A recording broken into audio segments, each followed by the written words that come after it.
Joining us is Scott Perkins, CEO of the Northern Territory Resources Council. Welcome, Scott. Thank you, Nigel. Scott, you spent 20 years in the Army and ran your own business. What will you be bringing to this new body? Well, I guess we have to say first, Nigel, that the Northern Territory Resources Council started as a result of a review of the operations of the previous Northern Territory Minerals Council. And I'm happy to say we had a comprehensive review of the operations and have modernised the organisation, restyled it as the Resources Council, and now are open for business with a wide range of resources companies who operate in the Northern Territory or the Northern Territory surrounds. And you're heading up this new council, so what skills are you bringing to it?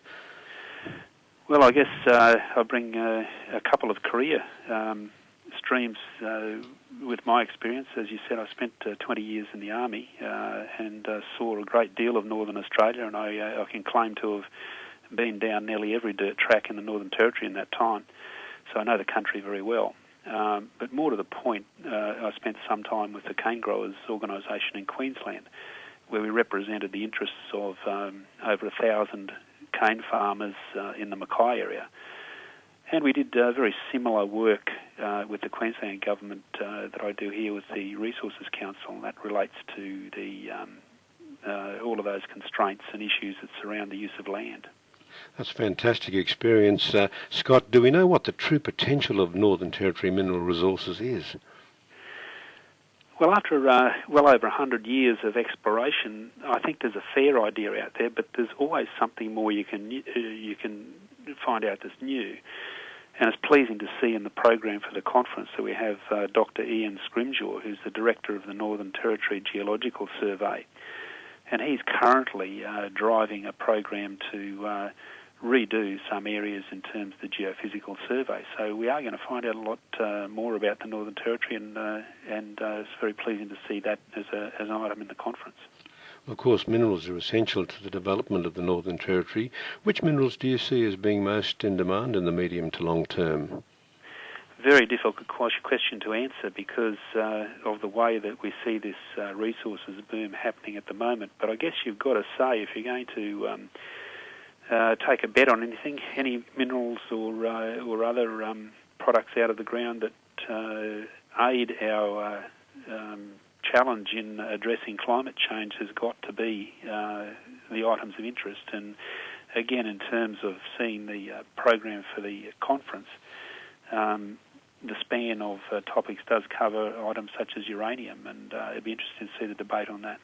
Scott, the Northern Territory government is keen to develop the territory's resources. What are the big challenges in going forward? The major challenge we have in the Northern Territory is the infrastructure that's needed to support very remote operations. And along with the infrastructure, the interface between the transport systems. So you'll hear during the conference, I think, people talk about the port, talk about the road rail infrastructure and the interconnections between those. In the broader sense, of course, we face the challenge of getting the resources marketed while we are seeing this period of high prices. As CEO of the New Look Northern Territory Resources Council, what will you be doing to help overcome these challenges and ensure mining can proceed smoothly? Well, I guess we operate on two levels within the council. One is internally, in the sense that we provide a forum for our members to interact, and the conference is part of that. But I guess more importantly, we work with the Northern Territory government in order to create an atmosphere of good business for those resources companies in the Northern Territory. And we do that through making sure that the regulatory framework satisfies the government's need, but also makes it very clear and provides some predictability to mining companies and other resource companies about the way they operate.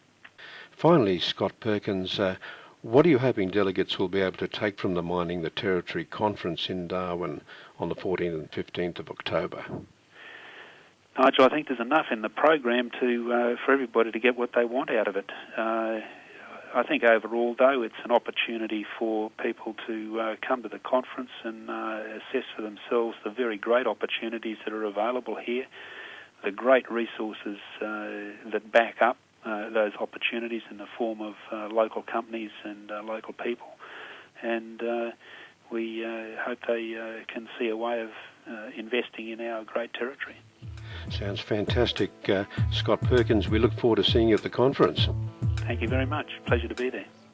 For more information, contact 02 9080 4080 or go to www.iir.com.au/territory/vid.